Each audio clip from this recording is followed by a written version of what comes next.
हम लोग अक्सर सुनते हैं कि डीलर चोर होते हैं, बिल्डर फ्रॉड करते हैं, लोगों के साथ धोखाधड़ी करते हैं। लेकिन आज जो मैं आपको स्टोरी सुनाऊंगा उसमें किसी बिल्डर ने धोखा नहीं किया, किसी डीलर ने धोखा नहीं किया, बल्कि एक इन्वेस्टर ने धोखाधड़ी करी। कुछ ज़्यादा नहीं, बट फिर भी धोखाधड़ी तो करी। अब स्टोरी कुछ ऐसे शुरू होती है कि एक इन्वेस्टर था जिसका नाम था योगेश। वो सेक्टर 26 पंचकुला में रहा करता था एंड उसकी 6.5 मरले की एक कोठी थी। कोठी पुरानी हो चुकी थी एंड वहाँ पे पैसा लगाने का कोई फ़ायदा ना था, क्योंकि छोटा सा एक प्लॉट था, उसमें क्या ही बनना था। अब योगेश के पास अच्छा खासा पैसा था, तो वो गया एक प्रॉपर्टी डीलर के पास एंड उसको बोला कि बाबूजी मुझे एक अच्छी जगह एक कुछ 250 गज का एक प्लॉट दिलाओ एंड आपको कमीशन टाइमली आपकी मिल जाएगी। अब डीलर जुट गया काम में एंड डीलर ने बहुत अच्छा काम किया, बहुत अच्छी सर्च करी एंड सेक्टर 16 पंचकुला में एक 10 मरले का प्लॉट उसने चूज़ किया। उस टाइम वैल्यू थी कुछ 3.25 या 4 करोड़ एंड जो योगेश के बजट में एकदम फिट बैठ रही थी। अब टेबल पे बैठ के बातचीत हुई, बट योगेश ने देखा कि जो प्लॉट का ओनर था वो उसको जानता था। अब देखिए, कोई आम इंसान होता है, कोई अच्छा इंसान होता है, तो उसको इस चीज़ से कोई फ़र्क नहीं पड़ता, क्योंकि जो बीच में डीलर होता है वो उसकी कमीशन फिक्स होती है। तो अब चाहे 3.25 में हो 4 में, उसको 1% के हिसाब से उसे देना ही पड़ता है। बट योगेश ने क्या किया, जो प्लॉट का ओनर था उसको साइड में लेके जाके बोला कि भाई देख, अगर हम दोनों इससे डील करेंगे ना तो 1% इसको देना ही पड़ेगा। तो एक काम कर, तू ना अभी तो भी इसको बोल दे कि थोड़ा मेरे को काम आ गया है, कि मेरी मम्मी की तबीयत ख़राब हो गई है, मुझे जाना है, तो हमें डील कभी और करेंगे। मतलब एक काम कर, तू इसको टाल दे, हम दोनों आपस में ही एक सौदा कर लेते हैं, क्योंकि इसका काम ही क्या है, इसने हमें मिलाया तो ठीक है, आगे ये जाने, इसका काम जाने। तो अब जो ओनर थे उन्होंने प्रॉपर्टी डीलर को बोला कि बाबूजी मुझे ना एक फ़ोन आ गया, मेरी मम्मी की तबीयत ख़राब है, तो हम ये डील कभी और कर लेंगे, मैं चलता हूँ, मुझे बहुत जल्दी है। अब डीलर को लगा कि चलो यार, अब क्या बोलना, फैमिली मैटर है, कोई बात नहीं, डील तो हो ही जाएगी। अब दोनों बंदे ठीक है, जिसको लेना है उसको भी लेना है और जिसको बेचना है उसको बेचना ही है, तो डील होती रहेगी। तो ऐसे करते करते 1-2 महीना बीत गया। अब डीलर को हुआ यार कहाँ चले गए दोनों बंदे, कोई मैसेज नहीं आया, फ़ोन नहीं आया।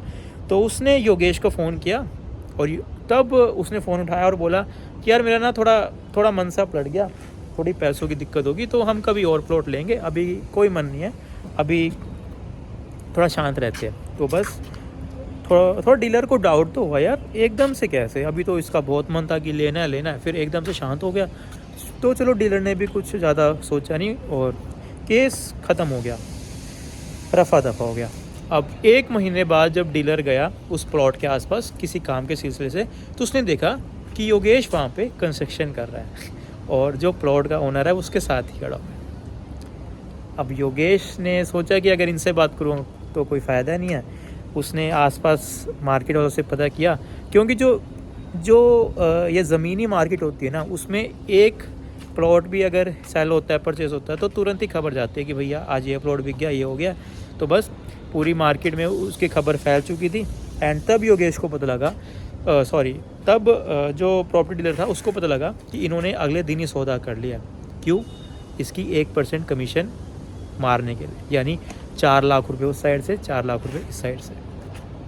अब डीलर ने उन दोनों को फ़ोन किया और बोला कि बाबूजी आपने बहुत गलत किया, जो मेरी मेहनत के पैसे थे वो आपने खा लिए, या आपने बिल्कुल अच्छा नहीं किया। अब जो दोनों बंदे थे उन्होंने तो ये बोला कि देखो बाबूजी, ये उसूल था, अगर हमें खुद ही डील करनी थी तो हम कमीशन क्यों देते, मतलब हम दोनों आपस में जानते थे एंड हम आपको एक 50,000 रुपये देते, क्योंकि आपने हम दोनों को मिलवाया। अब देखिए, कहाँ 8 लाख रुपए और कहाँ 1 लाख रुपए। तो जो डीलर था उसने साफ मना कर दिया कि बाबूजी आप रख लो, आपके बच्चे सुखी रहे। तो देखा आपने यार, हम लोग अक्सर ये चीज़ें करते हैं कि कोई प्रॉपर्टी डीलर हमें किसी से मीटअप करा देता है, फिर बाई चांस हम अगर उस ओनर को जानते हैं तो हम प्रॉपर्टी डीलर को मारते धक्का कि भैया तू जा, हम दोनों आपस में ही संभालेंगे इसको। एंड डीलर बेचारा मुंह देखता रह जाता है और सौदा हो जाता है। देखिए, डीलर लोग भी शातिर होते हैं, लेकिन स्टिल जो अच्छा डीलर है आप उसकी कमीशन मत खाइए यार। हो सकता है उसने कितनी मेहनत करी हो, कोई प्लॉट ढूंढा हो, और आपको तो पता ही है कि आजकल पंचकुला में, वो भी सेक्टर 16 में, एक प्लॉट खाली मिलना भी कितनी बड़ी बात होती है। तो अगले बंदे ने की होगी मेहनत, तो यार आप अगर 4 करोड़ की चीज़ खरीद सकते हो तो क्या किसी के 4 लाख रुपए आप नहीं दे सकते? तो जितने भी इन्वेस्टर लोग, डीलर, चलो डीलर तो क्या ही, जितने भी इन्वेस्टर लोग, जितने भी प्लॉट ओनर्स मुझे देख रहे हैं, तो यार प्लीज़ ऐसी गंदी हरकतें मत करें, आपका नाम ही ख़राब होगा। एंड कहाँ आप 4 करोड़ के मालिक हो और कहाँ 4 लाख रुपए का आप फ्रॉड कर रहे हो, तो प्लीज़ उसे समझिए।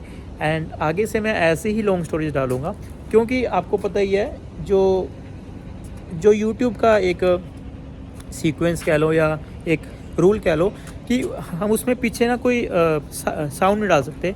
कोई भी उसमें छोटा सा हम म्यूज़िक डालेंगे ना तो वीडियो ब्लॉक हो जाती है। तो इसलिए मैं लॉन्ग में आपको समझाऊंगा एंड शॉर्ट में रहेगा इंस्टाग्राम पे, वो जो आप देखते ही हो। बाकी यार थोड़ा प्रैक्टिस करनी पड़ेगी, हाथ बहुत दुख रहा है। पहले तो मैं 10-10 मिनट 20-20 मिनट ऐसे ही करता रहता था, अब थोड़ी प्रैक्टिस करूँगा। तो ऐसे ही इस पहली स्टोरी को प्यार देना, अगर अच्छी लगी हो तो। बाकी नहीं लगी तो कोई बात नहीं, सुधार करते रहेंगे यार, क्या हुआ। इसी से सीखूंगा, इसी से सीखा हूँ और इसी से आगे सीखता रहूँगा। राम राम जी।